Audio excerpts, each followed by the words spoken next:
Oke, jadi mari kita coba bahas lagi mengenai isi dari light novel untuk volume kedua pada tahun ketiganya Classroom of the Elite. Spoiler ya, tentu aja. Video kali ini tuh sendiri bakalan jadi video spoiler, jadi jika kalian itu tidak keberatan, yuk mari kita coba lanjutkan. Nah, masuk ke dalam bagian keduanya, dimana POV masih dari karakter Hori kita, Suzune. Saat diskusi kelas gagal mencapai kesimpulan, aku tidak bisa berlama-lama berada di sana. Aku menyerahkan sisanya kepada Hirata-kun dan yang lainnya. Lalu aku bergegas menuju ke ruangan OSIS untuk menjalankan tugasku. Awalnya aku berharap setidaknya aku bisa membantu memberikan arahan untuk semua orang. Tapi harapan itu sudah terlepas dari genggamanku. Idealnya aku ingin membicarakan semuanya sampai kita semua mencapai pemahaman yang sama. Tapi kali ini itu tidak mungkin dilakukan. Dan karena sudah menerima peran sebagai ketua OSIS, tugasku adalah menjalankannya dengan komitmen yang sama besarnya. Seperti saat aku sedang menghadapi ujian khusus. Lalu saat aku tiba di ruangan OSIS, Nanase-san sudah ada di sana. Dia membungkuk lalu memberi salam. "Terima kasih sudah meluangkan waktunya, ketua Hori kita," ucap Nanase. "Kamu datang cukup awal," jawab Hori kita. Dan setelah pertukaran salam singkat itu, kami pun masuk ke ruang OSIS yang masih kosong. Aku duduk di kursi paling ujung meja. Sementara Nanase berdiri di sampingku sambil menyerahkan 2 lembar dokumen yang sudah dicetak. Di mana Nanase berkata, "Aku baru saja menerima dokumen ini dari Hojo Sensei, wali kelas 1A, ucap Nanase. Ya, setiap lembar berisi profil seorang siswa. Satu adalah Kusanagi Minato dari kelas 1A dan satunya lagi adalah Maki Yuma dari kelas 1D. Dan ini, tambah Nanase sambil memberikan lembaran yang lainnya. Dan setelah aku melihat profilnya, aku berkata kepada Nanase, ini adalah ringkasan kasus yang akan kita tangani. Ya, sebenarnya tidak ada hal yang rumit dari laporan tersebut. Isinya cukup mudah dimengerti, bahkan hanya dengan sekali baca. Jadi, 2 orang ini terlibat perkelahian besar ya? Tanya Hori kita. Ya, kejadian itu terjadi di hari Jumat lalu di belakang asrama murid tahun pertama, di mana Maki-kun dari kelas 1D memanggil Kusanagi-kun dari kelas 1A ke lokasi tersebut. Mereka berdebat, lalu pertengkaran itu memanas sampai terjadi saling pukul. Keduanya saling memukul berkali-kali, termasuk di bagian wajah. Akibatnya, Maki mengalami luka yang membutuhkan waktu 3 minggu untuk sembuh total. Sementara Kusanagi mengalami luka yang lebih ringan dan hanya butuh sekitar 1 minggu untuk sembuh. Di mana pertengkaran itu tidak diketahui oleh siapapun sampai mereka kembali dari belakang asrama dalam keadaan lebam dan penuh luka. Lalu terlihat oleh seorang siswa yang sedang lewat yang kemudian membunyikan alarm. Untungnya keduanya bisa kembali masuk sekolah pada hari Senin. Karena kejadiannya di belakang asrama, apa tidak ada rekaman CCTV saat perkelahian itu terjadi? Tanya Hori kita. Benar, jawab Nanase sambil mengangguk. Tempat itu memang titik buta bagi kamera pengawas. Sepertinya ada siswa tahun ketiga yang melihat mereka berdua saat sedang kembali ke asrama. Dan dari situlah kejadian ini diketahui, sambung Nanase. Tempat di mana ada kamera dan tempat yang tidak ada kamera. Tampaknya bahkan siswa tahun pertama pun yang baru saja masuk ke sekolah ini mulai memahami hal-hal seperti ini. Mungkin kita perlu secara resmi meminta pihak sekolah untuk menambahkan kamera lagi, ucap Hori kita. Aku setuju, jawab Nanase. Ya, aku sudah sempat membicarakannya sedikit dengan Hojo Sensei, tapi beliau bilang sebaiknya kita mendengar detailnya langsung dari siswa yang terlibat. Dan beliau tidak mau banyak berkomentar lagi soal itu. Lanjut Nanase. Itu mungkin untuk menjaga keadilan. Mungkin itu juga alasan kenapa mereka menyerahkan keputusan kasus ini kepada kita, pihak OSIS sejak awal, ucap Hori kita. Di mana Nanase mengangguk lalu melanjutkan seolah teringat sesuatu. Sebenarnya hal serupa pernah terjadi padaku tahun lalu. Aku juga pernah dipanggil ke ruangan OSIS ini, ucap Nanase. Serius, apa waktu itu kamu disakiti oleh orang lain? Tanya Hori kita dengan kaget. Tidak, bukan seperti itu. Waktu itu kejadiannya melibatkan salah satu teman sekelasku, ucap Nanase. Di mana Nanase tersenyum tipis dengan nada sedikit menyesal. sebelum akhirnya mulai menjelaskannya kembali. Kejadiannya terjadi sebelum musim panas. Hosen dari kelas 1D dan Utomiya dari kelas 1C saat itu berpapasan di lorong sekolah. Awalnya hanya terjadi cekcok kecil, tapi semua cepat berubah menjadi perdebatan panas. Dan dalam waktu singkat, mereka saling menatap tajam dari jarak yang sangat dekat. Ya, hal itu nyaris memicu pertarungan fisik. Ketegangan makin memuncak ketika siswa dari kedua kelas yang kebetulan lewat mulai ikut campur. Salah satu siswa kelas C yang sudah tidak tahan memukul seseorang siswa dari kelas D. Dan dengan momentum itu, dia juga menyerang Hosen dan mencoba memukulnya, tapi dengan mudah dipukul balik sama Hosen. Lalu tepat saat Utomiya yang sedari tadi menahan diri hampir ikut menyerang, beberapa guru kebetulan lewat dan berhasil menghentikan situasi. Ya, setelah itu kasusnya dilaporkan ke OSIS. Hosen sendiri mengalami luka yang butuh 3 minggu untuk sembuh, tapi karena siswa kelas C yang memukul lebih dulu dan ada siswa lain yang juga ikut memukul, akhirnya perlu diputuskan siapa yang lebih bersalah. Proses memakan waktu 2 minggu dengan rapat berulang kali untuk mencapai keputusan yang adil. Ucap Nanase yang menceritakan semuanya dengan tenang, seolah memutar kembali kejadian itu di kepalanya. Sepertinya Nagumo Senpai juga cukup kesulitan waktu itu, kata Nanase dengan nada simpati. Aku rasa begitu, jawab Horikita. Dimana aku menarik nafas pelan karena merasa agak lelah. Itu cerita yang lucu sekali ya, tanya Nanase dengan rasa penasaran. Tidak juga, hanya saja masalah seperti ini memang sering muncul di mana-mana. Aku juga pernah mengalami hal serupa pada tahun pertamaku, ucap Horikita. Serius, tanya Nanase dengan kaget. Ya, salah satu teman sekelasku pernah bertengkar dengan siswa dari kelasnya Ryuen. Mirip seperti yang kamu alami, jelas Horikita. Waktu itu kakakku sedang duduk di kursi ini, tempat aku duduk sekarang ini. Ya, Sudok pun memukul seseorang siswa dari kelas Ryuen di gedung khusus yang kemudian memicu perdebatan tentang siapa yang memulai lebih dulu.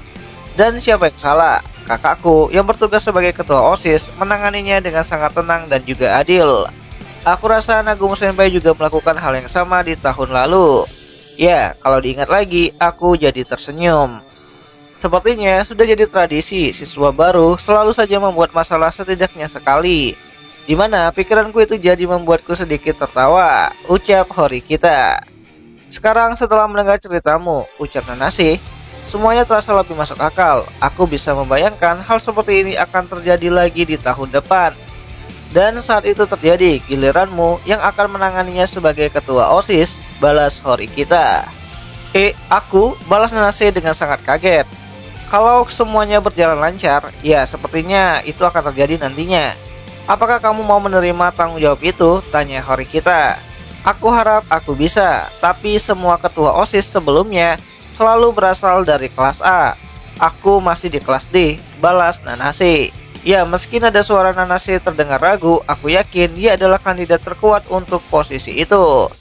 Jangan biarkan kebetulan sejarah itu membebanimu, ucap Horikita dengan lembut. Sampai sekarang memang hanya ada siswa dari kelas A atau kelas B yang pernah jadi ketua OSIS. Tapi lihat aku mulai dari kelas D dan tetap bisa menjalankan tugas ini, sambung Horikita. Di mana aku terdiam sebentar lalu menambahkan, ini mungkin bisa jadi contoh yang baik. Tapi bahkan aku pun juga belum tentu lulus dari kelas A, ucap Horikita. Ya, bagaimanapun juga posisi kami di kelas A saat ini hanya bersifat sementara. Kalau bukan karena bantuan diam-diam dari Ayano Koji dari balik layar, kami tidak akan sampai ke titik ini. Lalu aku menatap matanya si Nanase dan berkata, setidaknya aku percaya kamu sangat layak untuk jadi ketua OSIS berikutnya. Percayalah pada dirimu sendiri, ucap Horikita. Terima kasih, jawab Nanase dengan pelan. Untuk saat ini, aku ingin membuktikan diri sebagai sekretaris dan menunjukkan hasilnya, sambung Nanase. Dan meski masih terlihat ragu, dia menerima kata-kataku dengan tulus. Lalu dia mengangguk sebagai tanda terima kasih. Fakta bahwa kasus ini sampai dibawa ke OSIS berarti masalahnya sudah cukup serius, ucap Horikita sambil melihat jam. Sebelum mereka datang, aku akan menjelaskan situasinya padamu. Tergantung bagaimana nanti perkembangannya, aku mungkin butuh bantuanmu, ucap Nanase. Ya, salah satu siswa yang terlibat berasal dari kelas A. Biasanya, Siswa yang membuat keributan seperti ini berasal dari kelas C atau D. Tapi kali ini berbeda. Kusanagi-kun memiliki kemampuan fisik dan nilai akademik setara tingkat B+. Jelas dia bukan hanya kuat, tapi juga pintar. Kita harus siap menghadapinya. Tentu, jawab Hori kita. Lalu dengan sisa waktu yang ada, aku gunakan untuk memberi penjelasan kepada Nanase tentang beberapa rencana cadangan. Dan tak lama kemudian, terdengar ketukan pintu dari ruang OSIS. Ya, waktunya sudah tiba, anggap Hori kita. Mereka sudah datang, silakan masuk, ucap Nanase.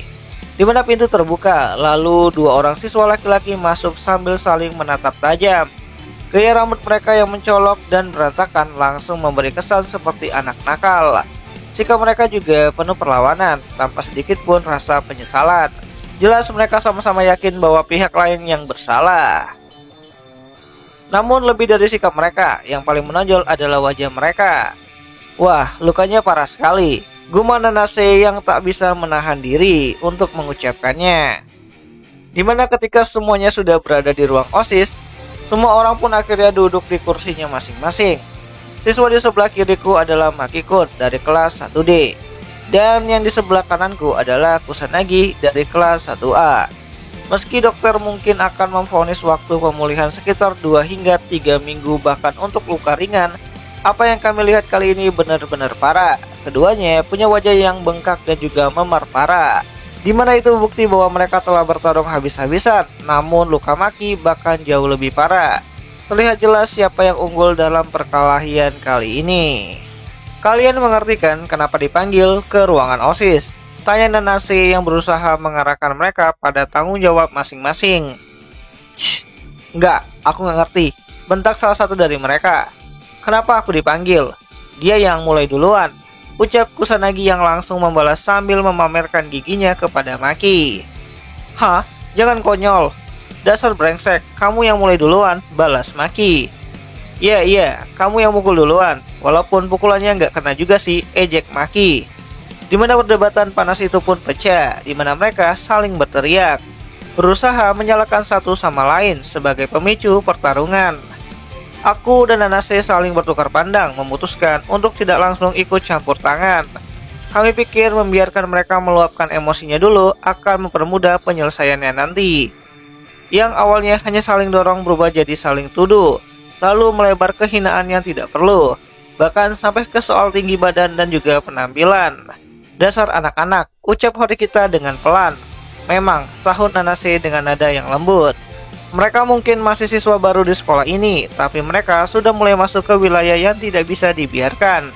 Jika dibiarkan tanpa intervensi, bisa saja mereka benar-benar berkelahi lagi di ruangan OSIS ini. Sudah cukup, kalian berdua tolong diam sekarang juga, ucap Nanase yang tak tahan lagi mendengar keributan itu. Dimana kedua anak laki-laki itu meliriknya sebentar, tapi tetap tidak berhenti. Jelas mereka meremehkannya, berpikir tidak perlu mendengarkan Nanase karena ia hanya seorang perempuan. Dan sikap merendahkan itu terlihat jelas bagi siapapun yang menyaksikannya. Meskipun kata-kata Nanase tidak berhasil membuat mereka diam, setidaknya mereka mendengarkannya. Dan itu sudah cukup untuk sekarang ini. Pertengkaran mereka jelas hanya berasal dari rasa tidak puas satu sama lain. Dalam kondisi seperti ini, aku hanya perlu bertindak seolah-olah akan memberikan hukuman paling tidak menyenangkan bagi mereka berdua. Dimana aku menatap Nanase, dan saat tatapan kami bertemu, dan Nanase mengangguk kecil, seolah paham maksudku, Nanase pun akhirnya berkata, kalau kalian berdua tetap mau berdebat sesuka hati, tidak ada gunanya kita melanjutkan pertemuan ini. Ucap Nanase dengan dingin dan nada datar. Mungkin kita harus memberi hukuman berat pada kalian berdua. Kalian setuju? Sambung Nanase. Dimana aku berdiri dari kursiku tanpa berkata apa-apa.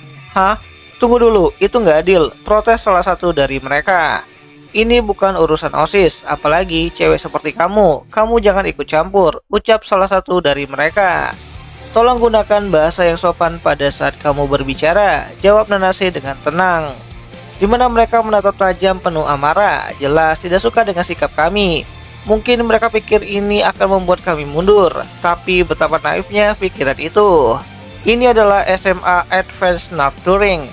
dan OSIS memiliki otoritas tertentu. Pertemuan ini adalah kesempatan langka untuk mencari kebenaran. Kalau kalian berniat meremehkannya, kami tidak akan membuang-buang waktu lagi. Lebih baik kita serahkan langsung kepada pihak guru, ucap Nanase. Jangan putuskan sepihak begitu saja, balas salah satu dari mereka. Kalian boleh pergi, ucap Nanase sambil melambaikan tangan dengan santai. Atau kalau kalian masih mau lanjut berteriak-teriak, silakan lakukan di lorong, sambung Nanase kembali. Ya, mereka berdua masih terlalu baru di sekolah ini untuk mengerti apa yang terbaik bagi kelas mereka. Bagi mereka, skenario terburuk hanya satu. Argumen mereka berdua tidak diterima, harga diri rapuh, mereka tidak akan sanggup menerima itu. Tapi perlahan mereka mulai merasakan ada yang berubah. Ada atmosfer aneh di ruangan ini yang baru mereka sadari. Sejak mereka masuk ke ruangan OSIS, aku sama sekali belum berbicara sepatah kata pun. Kenapa ketua OSIS diam saja? Katakan sesuatu dong, salah satu dari mereka yang akhirnya berkata. Mereka jelas mengenaliku dari pidato pada saat upacara pembukaan. Mereka tahu persis siapa aku. Kamu pasti melihat semua ini kan? Kalau begitu, kamu juga tahu siapa yang salah. Teriak salah satu dari mereka sambil menunjuk lawannya. Namun tetap bersikeras bahwa pihak lainlah yang memulai masalahnya. Mereka mungkin berpikir bisa terus berdebat seperti ini sampai aku turun tangan dan memberi keputusan. Tapi aku tidak mengatakan apa-apa. Karena situasi ini bahkan tidak layak untuk ditanggapi, dan aku membiarkan keheninganku menjelaskan itu dengan sangat jelas. Akhirnya efeknya mulai terasa. Ketegangan keras yang memenuhi ruangan rapat OSIS perlahan menghilang menjadi hening. Sebuah keheningan berat dan tegang. Mereka sadar bahwa hanya mereka berdua yang membuat diri mereka terlihat bodoh pada saat ini. Dan masih berpegang pada harga diri mereka, mereka membuka mulut seolah ingin memprotes lagi. Tapi yang keluar hanyalah gumaan pelan, terlalu riri untuk didengar. Dan pada akhirnya keduanya menutup mulut mereka rapat-rapat. Jadi apa yang seharusnya kami lakukan? Akhirnya keduanya hampir bersamaan bertanya dengan suara nyaris berbisik. Ya, akhirnya mereka menatapku, bukan lagi untuk berdebat tapi untuk mencari solusi. Sepertinya mereka sudah mau menyelesaikan masalah ini. Apa yang ingin kau lakukan, ketua OSIS? Tanya mereka. Aku menjawab singkat dan memberi isyarat agar Nanase yang memimpin. Baiklah, Kusanagi, bisakah kamu ceritakan lagi versi ceritamu? Dan saat dia berbicara, Maki-kun, aku minta kamu untuk diam sepenuhnya. Tidak peduli seberapa tidak puasnya kamu akan mendapatkan giliran berbicara setelahnya. Jelas, ucap Nanase. Dan dengan bibir tertutup rapat, Maki pun mengangguk enggan pada instruksi tegas dari Nanase.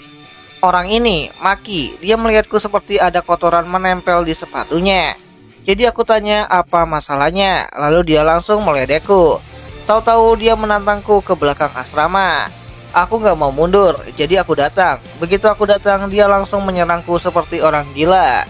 Ya, aku merasa badanku lebih kuat, jadi aku menghindar sedikit lalu membalas serangan itu, terang Kusanagi. Dimana Maki tahu betul kalau dia menyela sekarang, dia berisiko dianggap sebagai pihak yang salah. Tapi jika dia tetap diam, dia bisa mempertahankan kesempatannya untuk membela diri. Maki-kun sepertinya menangkap hal tersebut secara naluriah. Dimana Kusanagi pun terus berbicara, menimpakan semua kesalahannya kepada Maki. Dan saat jelas tidak ada pernyataan baru yang muncul, kami pun beralih ke Maki, yang sampai saat ini terus bertahan dalam diam. Kamu berani-beraninya melewatkan bagian pentingnya. Dia yang pertama kali memanggilku barang cacat. Yang kuinginkan cuma dia tarik ucapannya kembali. Dan jangan pakai alasan aku lebih kuat itu. Akulah yang membuatmu gemetaran setelah serangan itu. Dan kamu tahu itu kan? Ucap Maki yang meluapkan kemarahannya langsung ke telinga Kusanagi. Dimana Kusanagi yang membalas dengan tatapan kaku, canggung dan pura-pura tidak tahu apa-apa. Barang cacat ya? Sudah lama aku tidak mendengar istilah itu. Bagi kami, siswa kelas 1D, itu adalah sebutannya sudah terbiasa kami dengar sejak lama. Mungkin ini adalah salah satu tradisi tidak menyenangkan yang diwariskan dari angkatan sebelumnya ke tahun ini. Anggap hori kita. Ya, mengabaikan emosi dan mengatur fakta dari kedua belah pihak membuat segalanya menjadi agak lebih jelas. Semuanya dimulai ketika Kusanagi menyebut Maki sebagai produk cacat, sebuah hinaan yang jelas. Maki yang wajar saja marah memanggilnya ke belakang asrama dan menuntut agar pernyataannya ditarik, namun Kusanagi menolak. Maki-kun tidak bisa tahan lagi dengan sikap sombongnya, akhirnya menyerang lebih dulu. Pukulan pertamanya meleset, sebaliknya serangan balasan dari Kusanagi berhasil mendarat dengan tepat. Setelah itu, perkelahian cepat berubah jadi baku hantam, dan melihat dari luka-luka yang mereka terima, jelas Maki adalah pihak yang kalah. Namun dia menolak untuk mengakuinya, bersikeras bahwa dia memegang kendali sepanjang waktu. Sementara Kusanagi yang mengaku menang dan berkata dia berhenti bertarung begitu hasilnya sudah jelas. Kedua cerita mereka benar-benar bertolak belakang, membuatnya mustahil untuk memutuskan secara adil. Namun setelah Maki selesai berbicara, Kusanagi-kun menatapnya dengan tajam sekali lagi. Ya, sebelum mengendurkan ekspresi wajahnya dan menatapku sambil tersenyum dengan percaya diri, Kusanagi pun berkata, "Kau mengerti kan ketua? Maksudku kita sama-sama dari kelas A. Itu murni pembelaan diri," ucap Kusanagi. Ya, itu adalah pertama kalinya dia menggunakan bahasa sopan yang benar, tapi tetap saja belum cukup untuk membuatku bersimpati. Berada di kelas A itu hanya label, jawabku dengan dingin. Orang bodoh tetap akan dihukum, tidak peduli pangkatnya. Bahkan siswa di kelas D dapat dipuji kalau melakukan hal yang benar, sambung Horikita. Tapi kan, balas Kusanagi yang seketika suasana hatinya berubah. Jadi ternyata ada juga murid yang temperamental seperti ini di kelas A tahun ini. Mungkin benar kalau Maki yang memprovokasimu lebih dulu, tapi itu bukan alasan untuk membalasnya dengan gegabah. Apalagi sejak awal kau merasa apakah kau lebih kuat darinya? Tanya Horikita. Itu, jawab Kusanagi dengan terbata-bata. Kalau kau begitu yakin lebih kuat, kenapa kau juga sampai mendapatkan luka-luka yang parah seperti ini?